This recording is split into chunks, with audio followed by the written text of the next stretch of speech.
Muito bom dia a todas e a todos. Bem-vindos e bem-vindas a mais uma edição do ESA ao vivo. Hoje nós temos aí a grata satisfação de receber dois grandes juristas, o professor Anderson Schreiber, da Universidade Estadual do Rio de Janeiro, e o conhecidíssimo professor Flávio Tartucci, que é professor da Escola Paulista de Direito. Muito bom dia, professor Anderson. Muito bom dia, professor Flávio. Uma grande satisfação poder reencontrá-los aqui nesse ambiente. E eu queria, de logo, em nome do Conselho Federal da OAB e da ESA Nacional, agradecer a disponibilidade e a participação. Hoje trataremos de um tema de grande interesse, que são os impactos, os reflexos da pandemia nos contratos de consumo. Então, eu queria começar fazendo as perguntas sempre para ambos os professores, começando pelo professor Anderson, sobre a abrangência, tá, do inciso 5º do artigo 6º do Código de Proteção e Defesa do Consumidor. Pelo menos na letra, o Código de Defesa do Consumidor, ele abraça a noção de onerosidade excessiva. E aí teria de haver um desequilíbrio, tá, prejudicial ao consumidor, para que se abrisse a possibilidade da revisão. E tem muita gente aí, inclusive, defendendo que, em virtude de circunstâncias pessoais, então o cara perdeu o emprego, o sujeito teve uma queda no faturamento da sua empresa ou do seu negócio, ele teria de ter essa particularidade considerada no âmbito da relação de consumo, ou seja, o fornecedor teria que dar um desconto em virtude dessas circunstâncias. Então, eu queria ouvi-los a respeito, inicialmente, desse ponto. Muito bom dia, professor Anderson, tem a palavra. Bom dia, Rony. Primeiro, é um prazer enorme participar, te agradeço pelo convite. O trabalho que está sendo feito pela Escola Superior de Advocacia é admirável, então é um prazer participar aqui de todos os seus eventos e iniciativas, ainda mais com o Flávio Tartucci, que é um querido amigo e coautor também comigo de um Código Civil comentado, que na verdade foi bolado por ele, a ideia foi concebida por ele, e foi um prazer participar com ele, com José Fernando Simão, com Mário Delgado e com Marco Aurélio Bezerra de Mello desse projeto. Então, somos coautores, já discutimos vários dos temas que dizem respeito ao desequilíbrio contratual, e será um prazer participar disso ao vivo para a gente discutir juntos. Com relação ao inciso 5º, artigo 6º do Código de Defesa do Consumidor, é exatamente como você falou, quer dizer, o inciso incorpora a ideia de excessiva onerosidade nas prestações, né? Então, ele veda, na verdade, o estabelecimento de cláusulas desproporcionais ou que imponham excessiva onerosidade ao consumidor. Ali, o CDC garante o direito à revisão, e essa que é a diferença mais marcante em relação ao Código Civil, independentemente do fato do acontecimento superveniente à celebração do contrato ser ou não imprevisível ou extraordinário, né?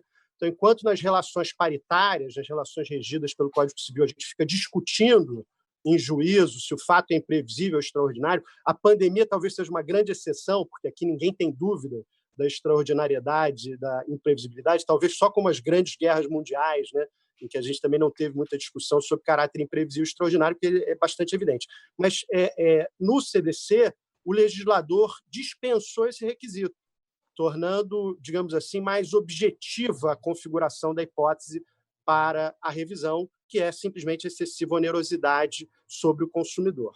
Agora, a excessiva onerosidade ela é justamente, como você mencionou, um aspecto de um desequilíbrio contratual, ou seja, a prestação que eu estou fornecendo, ela se torna economicamente desproporcional em relação a que eu estou recebendo. Então, é preciso que haja um desequilíbrio dentro do contrato. Essa é a ideia tradicional de onerosidade excessiva.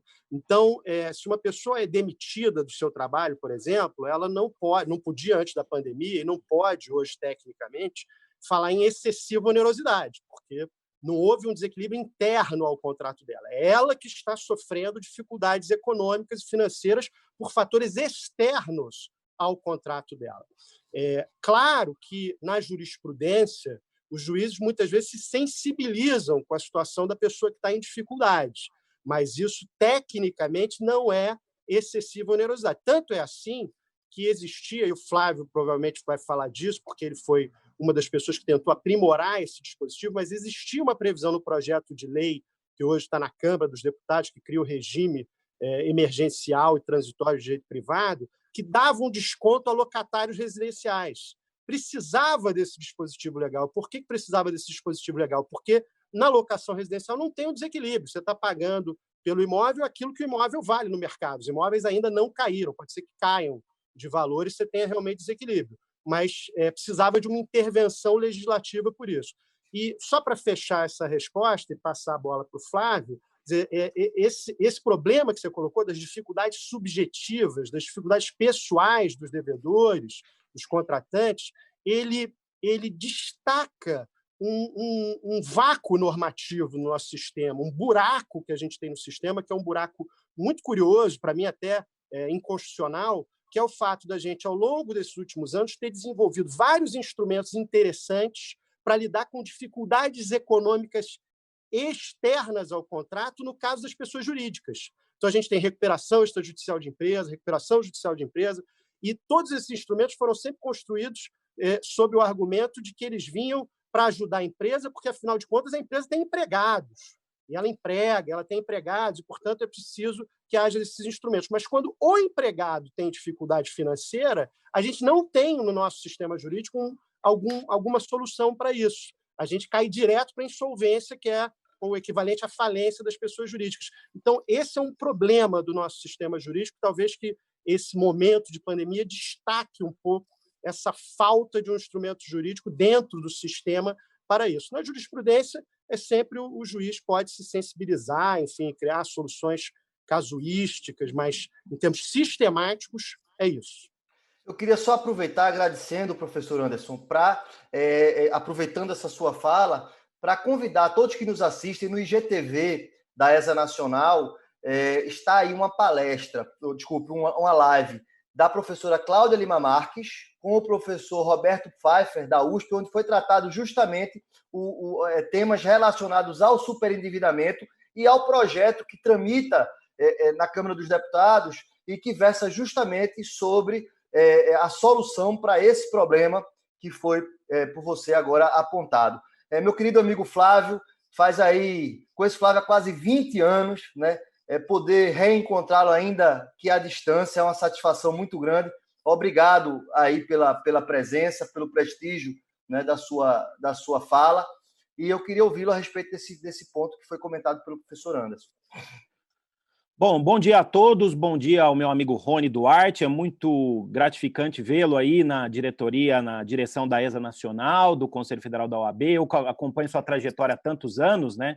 Lembro que nós fomos coautores em 2004 do Questões Controvertidas, volume 2, né, coordenado pelo Mário Delgado, pelo Jones Figueiredo Alves. Na época, o Jones dizia que você era pupilo dele, né? O desembargador Jones dizia. E realmente é um grande civilista, grande processualista, estuda as duas matérias, é uma honra estar aqui com você hoje. E cumprimentar também meu querido coautor, colega, e sou grande admirador do professor Schreiber. O professor Schreiber, eu sempre brinco, Rony, ele poderia já pedir música no Fantástico, juridicamente, porque ele lançou 3 teses, 3 grandes livros, o mestrado, o doutorado e a titularidade na UERJ, que são referências, né? Primeiro, o mestrado sobre venire e contrafactum próprio, que é um livro de referência. Depois, o doutorado sobre novos paradigmas da responsabilidade civil, que é outro livro também de referência. E, por fim, o seu livro sobre dever de negociar, né, que hoje orienta muito a solução dos problemas, e nesse ponto ele foi até predestinado, né, de antecipar o que nós estamos vivendo hoje. Bom, o professor Anderson já pontuou, e realmente a revisão dos contratos do Código de Defesa do Consumidor é uma revisão facilitada. Ela não traz o elemento da imprevisibilidade para a parte contratante ou para o meio social. Existem interpretações diferentes sobre esse elemento da imprevisibilidade, como está no Código Civil, nos artigos 317 e 478. O Código de Defesa do Consumidor prevê, tão somente, um fato superveniente, um fato novo, somado à onerosidade excessiva. O fato superveniente pode ser a pandemia. Eu acho que a pandemia, a gente não vai entrar nesse debate se é imprevisível ou não, a pandemia é um fato superveniente. Se esse fato superveniente causou um desequilíbrio, uma onerosidade excessiva para o consumidor, então isso dá ensejo à revisão ou até, em último caso, à resolução do contrato, que também é retirada desse artigo 6º, inciso 5. Sobre a questão do debate de questões subjetivas para a revisão do contrato, eu quero dizer que eu acabo sempre fui doutrina minoritária, eu entendo que questões subjetivas podem motivar, dependendo do impacto para a onerosidade excessiva, podem motivar, sim, a revisão até de um contrato civil. E eu cito o próprio trabalho do Anderson. O Anderson, no seu trabalho sobre dever de negociar, ele diz que é preciso, na revisão do Código Civil, tirar um pouco o foco da análise da imprevisibilidade e passar essa análise mais para a onerosidade excessiva. Quer dizer, a onerosidade excessiva é que tem que ser o requisito primordial para que a revisão seja efetivada. Mas, muito bem, nesse nosso contexto, eu acho que aqui nós temos uma questão que envolve o ônus da prova. E aí eu tenho dúvidas, né?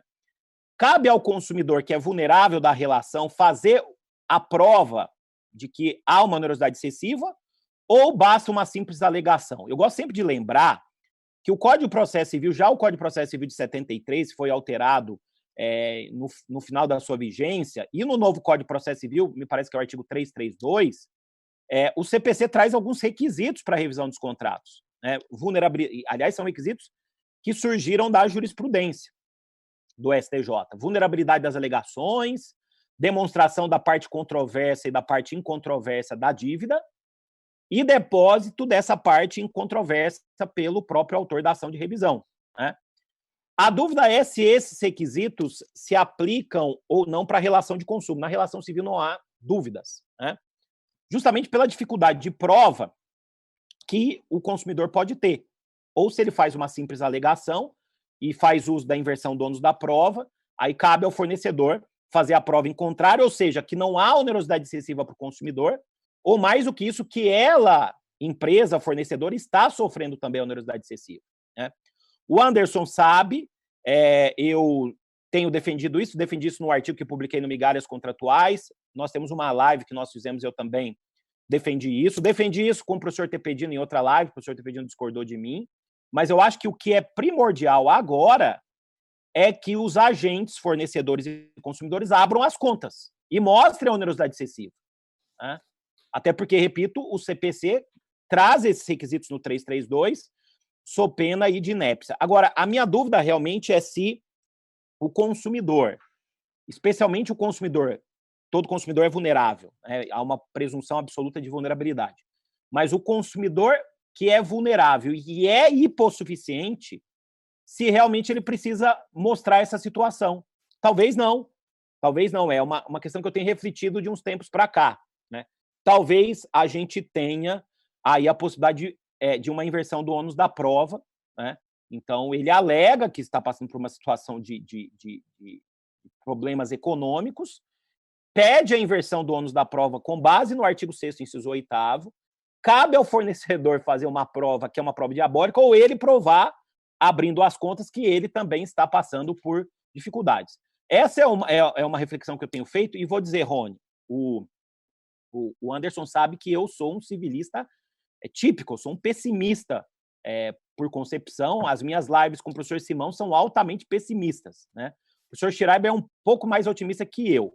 Ontem eu li um estudo feito com futurologistas americanos e europeus, mostrando 3 cenários possíveis se essa pandemia durar 1 ano e meio. E os 3 cenários são trágicos, né? Um cenário é chamado de pirâmide, com uma concentração financeira absurda e grande colapso social. A outra solução é chamada Leviatã, que é também de alta intervenção estatal, né? Acho que essa possivelmente é a que a gente terá no Brasil. E a outra solução é chamada, jardim comunitário, algo no sentido que seria uma volta ao período medieval, misturado aí com políticas comunitárias, né? Então, assim, o panorama é ruim. Eu acho que a gente só está começando essa crise, e o que a gente tem que evitar, e acho que esse é um outro tema que a gente pode debater, é uma moratória. A gente tem que procurar soluções intermediárias, uma moratória ampla e restrita tanto de um lado quanto de outro devem ser evitadas, mas o consumidor tem essa vantagem nas relações de consumo, na minha opinião, para propiciar a revisão dos contratos. Obrigado, professor Flávio. Eu queria só, agora, eu vou continuar com você e depois a mesma pergunta vai ser respondida pelo professor Anderson. Eu queria só começar fazendo também uma observação. O novo CPC, no parágrafo único, no parágrafo 1º do artigo 373, ele permite a inversão, a distribuição dinâmica do ônus da prova. Então, essa realidade, dependendo das circunstâncias, mesmo nas relações cíveis, né, pode se dar essa inversão. Agora, eu queria, professor Flávio, que você explicasse um pouquinho melhor o que vem a ser onerosidade excessiva, porque o que é que você falou? Você disse que pode haver a inversão do ônus da prova, mas, a princípio, a disparidade ela é objetiva. Então, eu estou falando da economia interna do contrato, houve ali uma contratação, o valor inicialmente ajustado é de X, e onde é que se verificaria essa desproporção? E uma outra indagação também, já na sequência, é o seguinte, você falou, não, vai inverter o ônus da prova, né? E o fornecedor vai ser obrigado a abrir suas contas, tá? E isso gera, potencialmente, talvez, né, um problema até de natureza concorrencial. O processo é público e não é interessante para os fornecedores abrir, escancarar as suas contas em processos públicos. Então, eu queria que essa particularidade também fosse objeto de comentário, começando pelo professor Flávio Tartucci.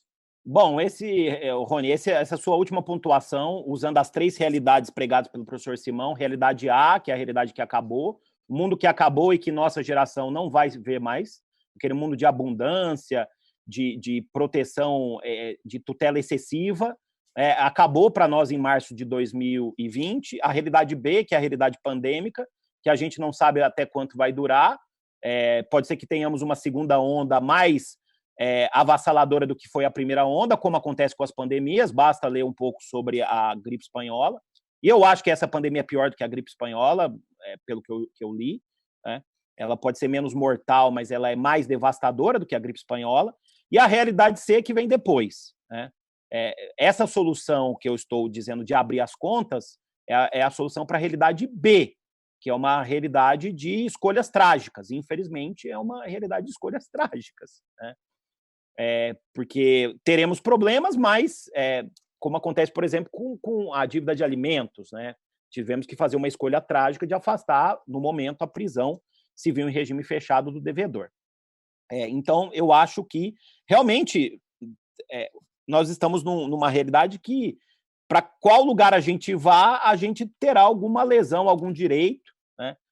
A própria privacidade, infelizmente, é algo que já está sendo colocado em xeque e será colocado em xeque a privacidade da pessoa natural e, por óbvio, da pessoa jurídica. Me permita só uma parte para você complementar, Flávio, que também há uma dificuldade de ordem técnica. A maioria dessas discussões vão ser levadas a cabo nos juizados especiais. O procedimento da Lei 9.099 não admite a produção de prova pericial. Então, isso também seria um dificultador dessa abertura de contas. Sim, mas aí o advogado tem que estar atento com essa questão, se ele vai usar essa estratégia e entrar com uma ação no procedimento comum, né, fugindo do juizado especial, uma questão de estratégia. Uma questão de estratégia de ônus e de consequência para quem não pode provar dentro do processo. Eventualmente, a empresa, vamos pensar um estabelecimento de ensino, né? Porque eu vou dizer, Rony, no que eu estou vendo aqui, fazendo uma observação de pesquisa jurisprudencial, o primeiro ramo mais atingido com a pandemia é a locação, e o próximo, pela intransigência das escolas, é o educacional. Haverá uma grande judicialização, em regra, por intransigência dos estabelecimentos de ensino que não querem prestar serviço. Isso vai ser uma quantidade absurda de demandas, mas a gente chega lá. Uhum. Sobre a sua primeira questão, sobre a análise da onerosidade excessiva, e aí eu vou colocar essa análise não só centrada na onerosidade excessiva, mas no binômio onerosidade excessiva e imprevisibilidade. Eu, há tempos, doutrinariamente, defendo um enunciado que foi aprovado na primeira jornada de direito civil, que não é aquilo que a doutrina majoritária entende. Aliás, esse campo de revisão dos contratos, é difícil até pensar o que é doutrina majoritária, porque é um campo dificílimo, né? Talvez o Anderson, que tenha feito um estudo mais aprofundado que o meu, consiga apontar o que é majoritário no Brasil. Mas o enunciado 17, ele traz uma análise do que seja imprevisibilidade, levando em conta os resultados para a parte, né? Então, o enunciado diz o seguinte: a interpretação da expressão motivos imprevisíveis, constante do artigo 317 do Código Civil, deve abarcar tanto causas de desproporção não previsíveis, como também causas previsíveis, mas de resultados imprevisíveis para o contratante. E nós estamos falando de uma interpretação para a relação civil, né? Essa interpretação serve muito mais para relação de consumo. O que eu entendo, e justamente volta aí para uma questão de análise subjetiva, que a onerosidade excessiva ela não deve ser interpretada só isoladamente naquele contrato, mas ela tem que ser levada em conta o potencial econômico do contratante. E se aquilo que ocorreu gerou um resultado imprevisível para ele, quer dizer, um impacto financeiro para ele. Então, acho, mais uma vez, que isso tem que ser considerado nessa nossa nova realidade, que eu chamo mais uma vez de realidade B, e muito mais na realidade C. E só uma última nota. O projeto de lei 1179, aliás, diz, lá no artigo 7º, me parece que no parágrafo 2º, que a lei emergencial não atinge o CDC. Que essa lei emergencial para a realidade B não atinge o CDC. Quer dizer, nós temos um sistema revisional próprio que não vai ser atingido por essa lei emergencial, que eu espero que venha o mais rápido possível. E só uma nota, também não atinge o CDC a Lei de Liberdade Econômica, que também é um argumento, né, de muitos que pretendem o reforço da força vinculativa dos contratos, que resulta expressamente em alguns dispositivos. Por favor, professor, antes eu queria lhe ouvir a respeito desse ponto que foi tratado pelo professor Flávio. Obrigado, Rony. Eu quero, em primeiro lugar, agradecer ao Flávio pelo elogio aí, pedir música no Fantástico aí das 3 teses. Eu, obviamente, preferia não ter antecipado tanto a ideia do dever de renegociar. Acho que obviamente, nem eu imaginava que a gente chegaria nesse cenário, mas eu fico feliz não só pelo carinho do Flávio, mas também pelo fato de que eu acho, e a gente vai chegar nesse ponto, que o dever de renegociar pode ajudar muitas pessoas nesse momento, né? Isso é o que eu acho mais importante. Sobre o pessimismo e o otimismo, quero dizer ao Flávio que eu não sou nem otimista nem pessimista. Estou com o Ariano Suassuna, né? O Ariano Suassuna dizer que os otimistas são ingênuos e os pessimistas vivem uma vida difícil, né? E ele se definia como um realista esperançoso. Eu sou um otimista.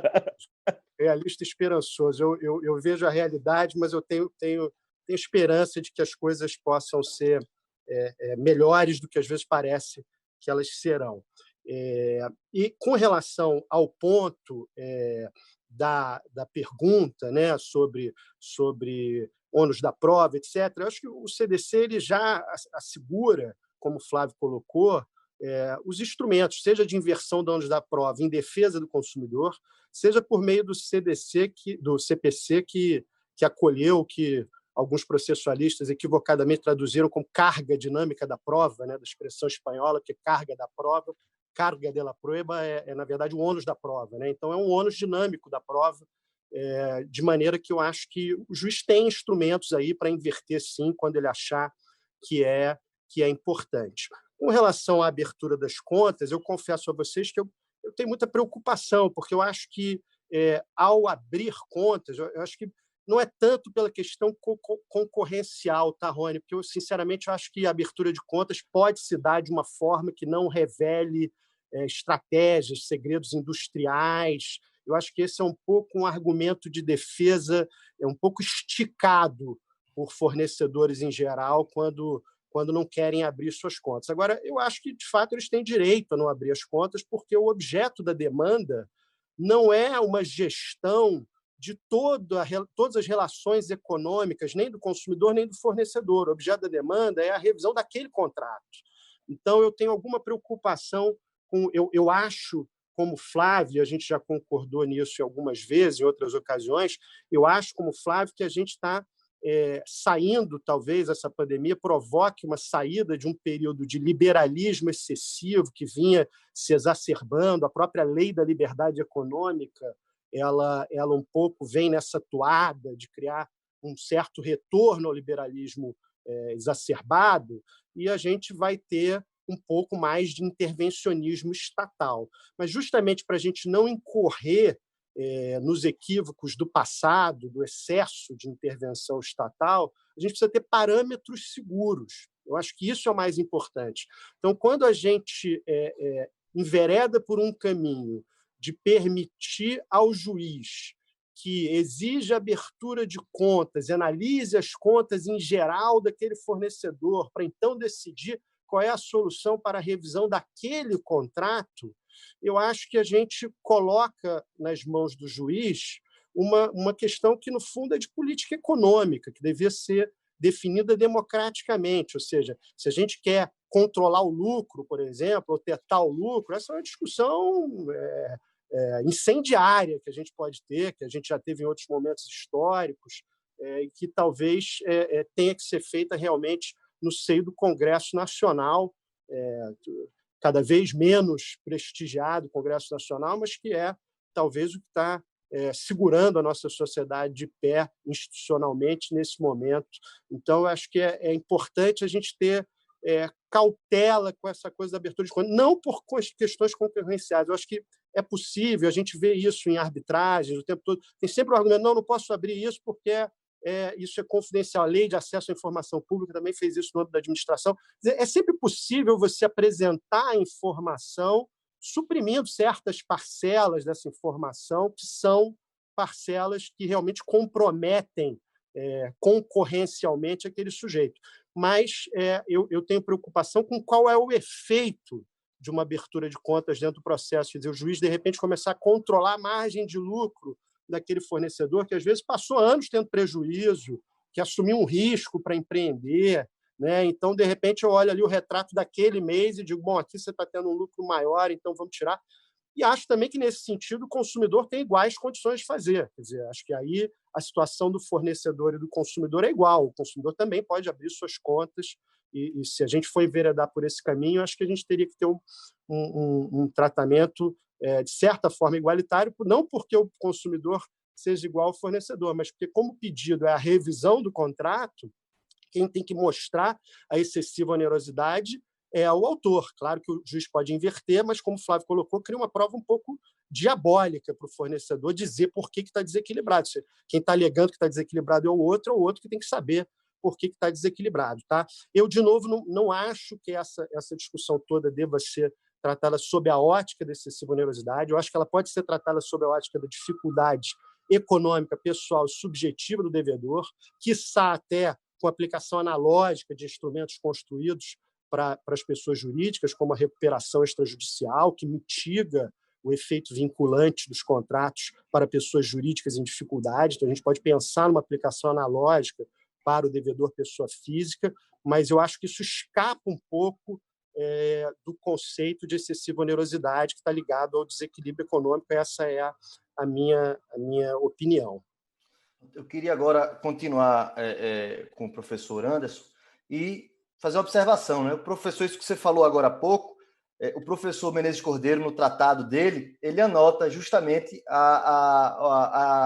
o desenvolvimento pendular, histórico pendular, entre um liberalismo excessivo e um intervencionismo, né? Isso ele observa pontualmente. E eu também queria observar a importância do estabelecimento de padrões decisórios, né? Os alemães são muito bons nisso, preenchimento dos conceitos indeterminados, das cláusulas gerais, estabelecendo padrões que trazem, né, segurança jurídica. Eu quero entrar agora na renegociação fazendo um registro histórico, né? Grandes saltos de desenvolvimento jurídico, o direito se desenvolveu bastante a partir de momentos de crise, onde os conceitos gerais, né, as cláusulas gerais, os conceitos indeterminados foram preenchidos após o período de grandes crises, né? Tem um artigo que eu recomendo do Michael Loban sobre história do direito, chama The Great War in Private Law. E aí ele traz uma série de desenvolvimentos no direito privado que aconteceram em períodos posteriores à guerra. E essa analogia é feita de maneira recorrente. As pessoas estão a todo tempo, é uma guerra. Talvez até pior do que uma guerra, porque as guerras elas jamais afetaram o mundo de maneira global. Você sempre teve ambientes que estavam preservados tá, dos efeitos, pelo menos mais diretos, da guerra. A gente falar, por exemplo, da Suprecio, né, que surgiu a partir de uma hiperinflação na Alemanha, a partir do desenvolvimento dessa cláusula geral, né, que corresponde ao artigo 422 do Código Civil Brasileiro, que era o 242, salvo engano, do BGB. E aí chegamos aí nesse ponto do dever de renegociação. Eu tive há poucos dias com o ministro Cueva e com o Zé Roberto Castro Neves, e foi referido expressamente, também está aqui no nosso IGTV, a esse dever de renegociação, que você, Anderson, foi um visionário, né? Anos antes, foi sua tese lá, não sei bem para qual cargo lá na UERJ, tá? E você é o papa da renegociação. Então, eu queria pedir aqui essa oportunidade para você fazer um enquadramento geral, dizer em que consiste, tá, esse dever de renegociação, quando é que ele se apresenta, quando é que ele vai se colocar, se ele é um dever formal ou substancial, ou seja, basta sentar e dizer, sentei aqui, renegociei, está cumprido, qual o lastro normativo, tá, desse dever de renegociação e quais são as consequências do descumprimento. Então, um overview aí, rapidinho, né, por conta da limitação que nós temos, 5 minutinhos aí para a gente conseguir explicar para as pessoas que estão nos assistindo de maneira sintética. Depois eles vão comprar o seu livro para poder aprofundar o conhecimento. Rony, querido, primeiro te dizer que, de fato, sobre isso que você falou, os juristas adoram uma crise, né? Eu lembro quando fui escrever a tese de doutorado sobre responsabilidade civil, que o Flávio gentilmente citou, todos os livros que eu pegava do início do século XX, eu dizia assim, a responsabilidade civil está em crise, está tudo sendo transformado, o mundo é outro. Quer dizer, a gente adora um pouco esse momento para reformular as categorias jurídicas, porque a doutrina tem sempre uma visão crítica, né, dos institutos jurídicos. Então, esse cenário de crise acaba estimulando isso um pouco. No direito dos contratos não é diferente, né? A gente tem grandes obras, por exemplo, Patrick Attiah, pessoas falando assim a gente tem o Gibson, tem várias pessoas, Gilmore, sobre a morte dos contratos. A gente tem vários autores, quer dizer, que falaram em um momento ou outro do fim do contrato, do renascimento do contrato, da transformação do contrato. E nesse momento eu acho que o dever de renegociar, que foi objeto da minha tese de titularidade na UERJ, né, foi realmente um tema importante, porque ele aponta para uma outra forma de comportamento das partes, né? Se a gente pensar no nosso desequilíbrio contratual, tal qual disciplinado nos artigos 478 do Código Civil Brasileiro, a ideia ali era desequilibrou, a solução é a resolução do contrato. Você quer extinguir o contrato, você pode extinguir o contrato, mas nenhum contratante queria extinguir o contrato. Daí a doutrina ter ido buscar lá no 317, que era um artigo que tratava da inflação, da necessidade de correção monetária, um fundamento para dizer assim, não, cabe a revisão também nas relações paritárias, né? O 317 permite, se você olhar bem lá, o artigo diz, o juiz poderá corrigir o valor da prestação. Por que corrigir? Porque estava falando em correção monetária, né? Mas a doutrina civilista foi lá habilmente buscar esse fundamento para sustentar a revisão. E o que acontece hoje é que a gente vê que também, os contratantes também não querem, muitas vezes, entrar com uma ação judicial para revisar o contrato. Então, eles não querem extinguir, eles também não querem o ônus de juízo, porque muitas vezes isso implica, além de custos, além de tudo que está envolvido em ingressar em juízo, implica um desconforto com relação à outra parte, uma suscetibilidade da outra parte, vai gerar um fim de um relacionamento. Né? Quem é fornecedor, por exemplo, quer manter os seus clientes normalmente, não quer sair propondo ações judiciais contra eles, né? E assim, mais ainda no consumidor, que sofre muito mais o ônus de ter que ingressar em juízo, que é uma arena onde ele não é um sujeito, um personagem frequente. Então, o dever de renegociar, na minha visão, ele dá um terceiro passo nisso. O que é o dever de renegociar? É o dever que as partes têm, ambas as partes, ambos os contratantes têm, de tentar uma solução extrajudicial para o seu contrato que está em desequilíbrio antes de ingressar em juízo, né? Várias normas de direito internacional, por exemplo, já prevêem isso, né? Eu cito, por exemplo, os princípios do UNIDROIT, no artigo 611, que já dizem que, diante do desequilíbrio, o contratante que sofre o desequilíbrio tem que avisar prontamente o outro contratante para iniciarem tratativas, para tentar renegociar o contrato. O Código Civil da República Tcheca, o Código Civil da Romênia, que são códigos civis mais recentes, também prevêem essa ideia de um dever de renegociar. Então, isso se aplica a ambos os contratantes. Isso é especialmente importante na realidade brasileira, porque o que a gente vê é o seguinte, na prática judicial, como advogados, o que a gente vê na realidade brasileira? Como o Código Civil ele tratou do desequilíbrio, disse qual era a consequência, resolução ou revisão do contrato, mas não trouxe nenhuma norma sobre como as partes devem se comportar diante do desequilíbrio, o que acontece são dois problemas, né? Primeiro problema muito comum, a parte que sofre o desequilíbrio avisa o outro contratante e o outro contratante fica inerte, omisso, nem responde à notificação, apostando que o outro lado não vai ingressar em juízo, vai suportar aquele sacrifício econômico e vamos chegar ao fim do contrato nisso. E, de outro lado acontece muitas vezes o problema oposto. O contratante não cumpre a sua obrigação no contrato e, quando cobrado em juízo, ele saca da cartola o argumento do desequilíbrio. Não, inclusive, meu contrato ficou desequilibrado, que é uma defesa que não tem custo para o réu, né? Então, é muito comum o réu vai lá e diz, não, inclusive meu contrato ficou desequilibrado lá atrás, vamos discutir desequilíbrio, vamos pedir uma perícia, vamos ver isso aí, o que vai retardar muito o processo e a obtenção do pagamento. Então, esses dois problemas não são problemas que o Código Civil tenha abordado, porque ele não cuidou do comportamento das partes diante do desequilíbrio. Então, o que eu sustento na tese é que, por força da boa-fé objetiva, que impõe que os contratantes se comportem de maneira leal e transparente entre si, o contratante que sofre desequilíbrio tem o dever de avisar prontamente o outro, e aquele que está se beneficiando do desequilíbrio tem o dever de responder a esse chamado para tentar uma solução extrajudicial para o conflito. É um dever de meio, evidentemente, pode ser que não cheguem a um resultado, mas são obrigados a tentar. Isso é a ideia do dever de renegociar. Recentemente, o desembargador Marco Aurélio Bezerra de Mello escreveu um artigo fabuloso, publicado também na coluna Migalhas do IBD Conte, em que ele sustenta, inclusive, que isso deveria ser uma condição para o ingresso em juízo, no sentido de que o contratante deveria provar, quando pede a revisão do contrato, que ele já tentou, de alguma forma, extrajudicialmente, obter aquela revisão e não conseguiu.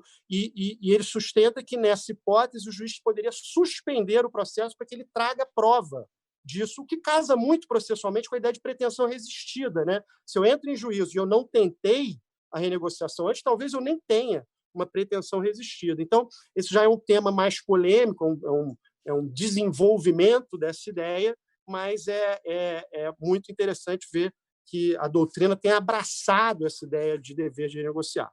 E aí a sua última pergunta é: quais são as consequências? O que acontece se o sujeito não cumpre o dever de renegociar? Se, por exemplo, ele recebe um e-mail, uma comunicação, pode ser um WhatsApp do contratante ou outro, dizendo está desequilibrado, precisamos revisar aqui, por exemplo, nossa alocação de imóvel comercial, sei lá, o que for. Você manda uma mensagem, o outro não responde, o outro silencia, nada diz. Né? Qual é a consequência disso? Em alguns ordenamentos, aí a gente vai para a experiência estrangeira, né? Porque o Brasil não tem, de novo, norma a respeito, então, obviamente, não regulou a consequência do descumprimento do dever de negociar. Mas em alguns ordenamentos estrangeiros, chega-se ao ponto de, em alguns casos, se, por exemplo, o contratante se retardou maliciosamente em avisar o outro que estava em desequilíbrio, chega-se, em alguns casos, a retirar o direito de revisão do sujeito, dizendo precluiu porque você não avisou em tempo. Né? Então, você maliciosamente guardou esse argumento para depois quase uma suprécio, como você mencionou, que é um instituto cujas bases estão no direito romano, mas que, de fato, ganhou muita importância na inflação alemã do pós-guerra. Então, essa é uma consequência, eu considero drástica, mas é uma consequência que, em algumas ordens jurídicas, algumas normas de soft law, prevêem isso. Eu acho que a consequência, no Brasil, a falta de norma jurídica, baseando-se exclusivamente no fundamento normativo do dever de negociar, que é a cláusula geral de boa-fé, do 422, boa-fé objetiva, eu acho que a consequência é a consequência geral do sistema, ou seja,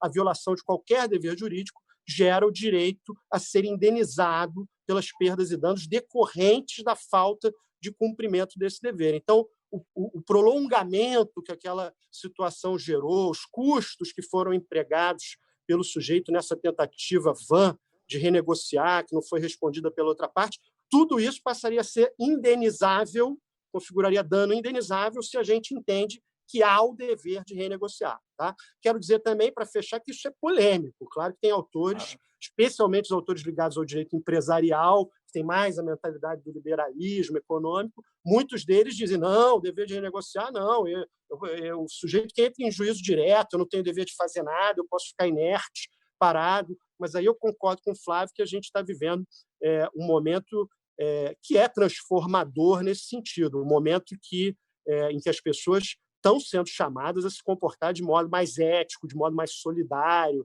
O oportunismo nessa crise tem sido duramente rechaçado, inclusive pelo Poder Judiciário. Então, quando o Poder Judiciário vê que um dos contratantes está sendo intransigente, não está admitindo a renegociação diante de um desequilíbrio, o Poder Judiciário tem sido bem duro nas soluções, e acho que tem que ser mesmo, porque, de novo, o momento é um momento de...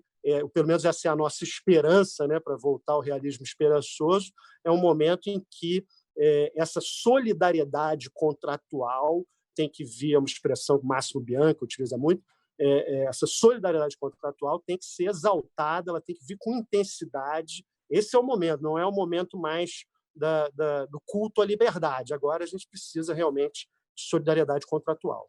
Antes de passar a palavra para o Flávio, eu queria só pedir uma nota aí aclaratória na tua posição, Anderson, sobre a aplicabilidade, tudo que você disse, você falou no 422, mas se o que você disse é aplicável às relações de consumo, totalmente, ou seja, se o consumidor tem a obrigação de chegar para o fornecedor e instá-lo a essa renegociação. Se o contrato dele entrou em desequilíbrio, ele precisa avisar o fornecedor e não simplesmente deixar de cumprir o contrato, esperar que o fornecedor o acione em juízo.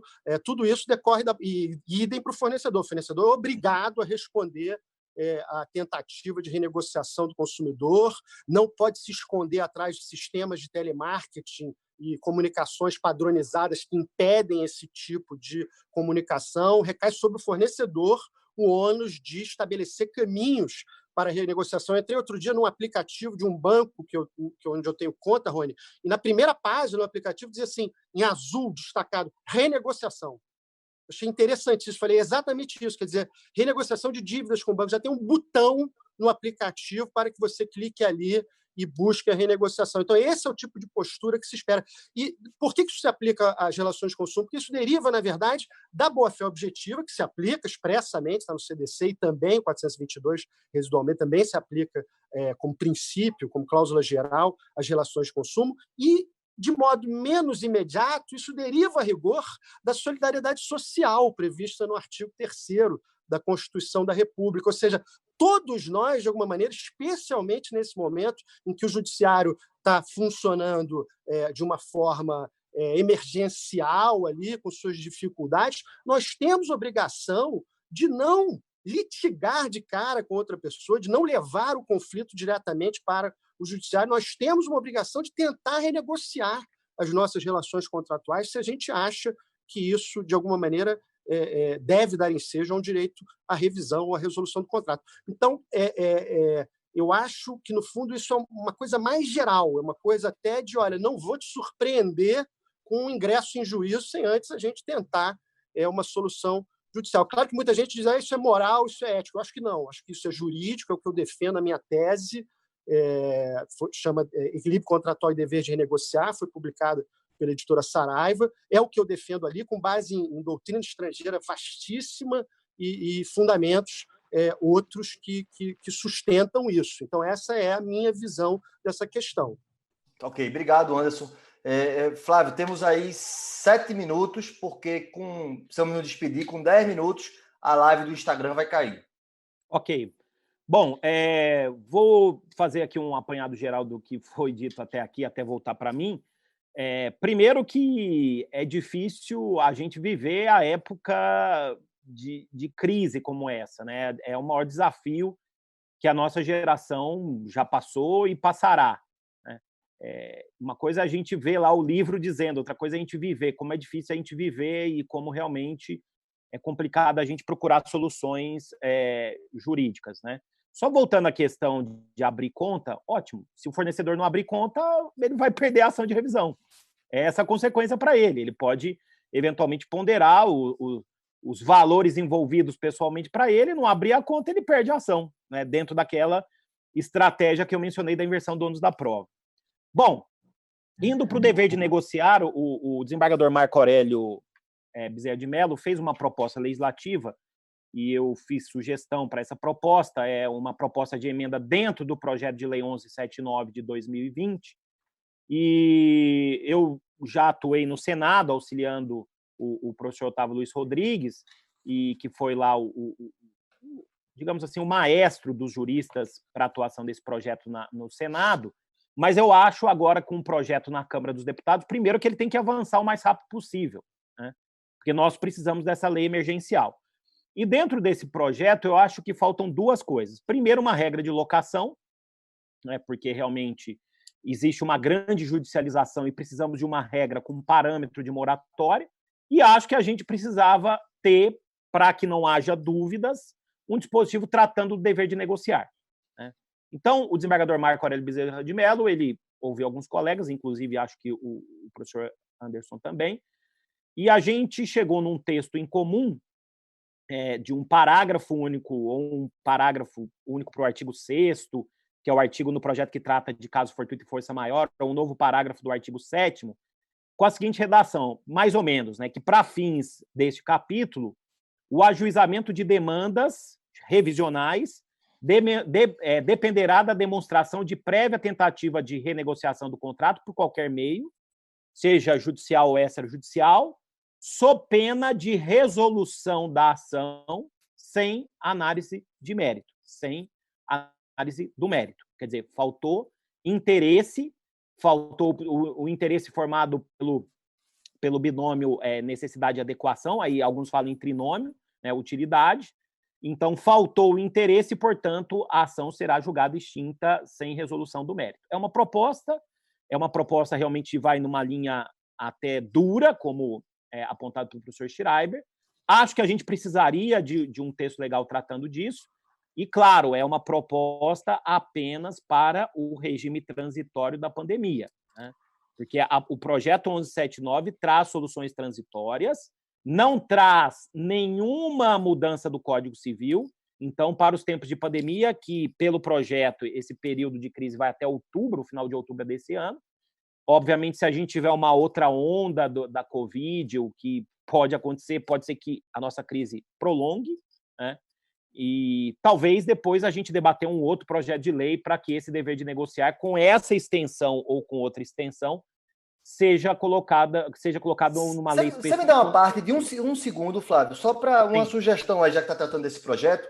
Nós temos hoje, obrigatoriamente, a audiência do 334. Então, seria, eu acho, um auxílio ao Poder Judiciário se, em havendo essa renegociação prévia, ficasse dispensada a realização dessa audiência do 334. Com isso, ganhariam as partes, porque o processo agilizaria, e o Judiciário com a economia de um ato processual. Era só essa sugestão. Mas você acha que não seria interessante manter também essa... duas renegociações para tratar do mesmo tema? Será que vai conseguir lá na frente? Entendeu? Rony, eu acho o seguinte, a audiência do 334 assim, ela funciona quando a gente tem uma participação ativa de um terceiro em prol da renegociação, né? O representante do Poder Judiciário, vamos chamar assim, pode ser, enfim... Isso mesmo, é o que eu penso. É o mediador. Pois é, ele é um outro tipo de etapa. Eu até acho que ela é maltratada na prática brasileira, essa audiência, porque às vezes ela é feita sem um impacto real, sem uma real intenção, mas eu acho que são etapas diferentes. Eu também acho. Eu acho que uma coisa não prejudica a outra. Então, essa é a ideia. Outra coisa que foi dito pelo Anderson, eu confundi você com o Henderson. Uma coisa que o Henderson é uma pessoa elegante. É o nosso editor. Para o Henderson, se ele estiver nos ouvindo. O Anderson disse isso muito bem, a questão da predisposição para negociar e a intransigência. Eu acho que os julgadores, lato sensu, os juízes e os árbitros vão considerar isso muito no futuro, julgando contra quem foi intransigente, né? Na verdade, isso já acontecia, mas acho que isso deve ser acentuado a partir de agora. É um outro critério que eu acho que a gente não levava muito em conta para a revisão dos contratos na realidade anterior, que a gente vai levar em conta. Eu acho que a questão econômica de abrir as contas e essa predisposição para negociar ou não e a intransigência, e também a transparência, essa iniciativa de propor quem foi o primeiro a propor a revisão do contrato, isso tudo vai ser muito levado em conta pelos julgadores a partir de agora. Eu tenho dito isso, a chave de todo mundo, inclusive a chave técnica no momento de julgar vai mudar, especialmente dos julgadores. Obrigado, Flávio. E uma solução possível, só a gente assim caminhando para o final, para quem não desejar abrir radicalmente as contas ou até produzir uma prova num ambiente onde a perícia não é possível, poderia ser a apresentação de um relatório de auditoria por uma empresa idônea, né? Obviamente uma empresa que tivesse gozasse de boa reputação no mercado, porque o fundamental a ser provado é a ausência de variação positiva ou mesmo uma variação negativa na economia do contrato. Então, isso poderia ser uma solução. Agora, eu, pessoalmente, eu tenho muito medo dessa abertura, dessa ausência de parâmetros decisórios claros, porque os juízes, apesar de terem muito boa vontade, eles não são bons leitores do cenário macroeconômico. Então, muitas vezes não se percebe quais são os desdobramentos da multiplicação de um determinado entendimento. E isso pode até ser prejudicial ao próprio sistema de consumo, porque não é interesse dos próprios consumidores que haja uma redução drástica de fornecedores em determinados segmentos. E aí você já começa a ter, por exemplo, em plano de saúde, a gente não vai conseguir evoluir, mas, por exemplo, plano de saúde, a gente já tem aí a suspensão dos pagamentos, né, algumas decisões. Se isso se generaliza, como é que financeiramente o sistema vai conseguir se oxigenar? Então, há aí pontos que devem ser, eu acho que devem ser considerados sobretudo, pelos juízes. A gente precisa também ter segurança e compreender que, ao contrário do que acontecia até agora, como você falou várias vezes, Flávio, nós temos aí um cenário de tempestade perfeita, onde muitos fornecedores também estão, ou melhor, praticamente todos os fornecedores também estão em uma situação crítica. Só um detalhe, Rony, eu vou falar um pouco como cabeça de árbitro. Eu tenho uma experiência arbitral bem menor que a do Anderson, mas eu já atuo em arbitragem há 10 anos. Indo um pouco para a cabeça do juiz, o que a gente vai acabar tendo, na sua maioria, isso já está acontecendo na locação, é decisão salomônica, mandar pagar metade. É isso que vai acontecer. Obrigado, ou 30% a moratória do CPC. Né? Eu acredito que é para isso que a gente está caminhando. Obrigado, professor. Obrigado, Anderson. Vai cair. Não vamos conseguir ter mais um minuto. Eu queria só queria agradecer a presença de ambos e convidar. Né? Tivemos um pico hoje de quase 2.000 pessoas nos assistindo em simultâneo. Dia 11 de junho, a primeira live internacional. Gustavo Tepedino e o professor Guido Alpa, um dos maiores nomes do direito europeu, tratando justamente da revisão e resolução dos contratos sob uma perspectiva ítalo-brasileira com tradução simultânea. Muito obrigado, muito bom dia. Fiquem todos com Deus. Grazie, Emílio.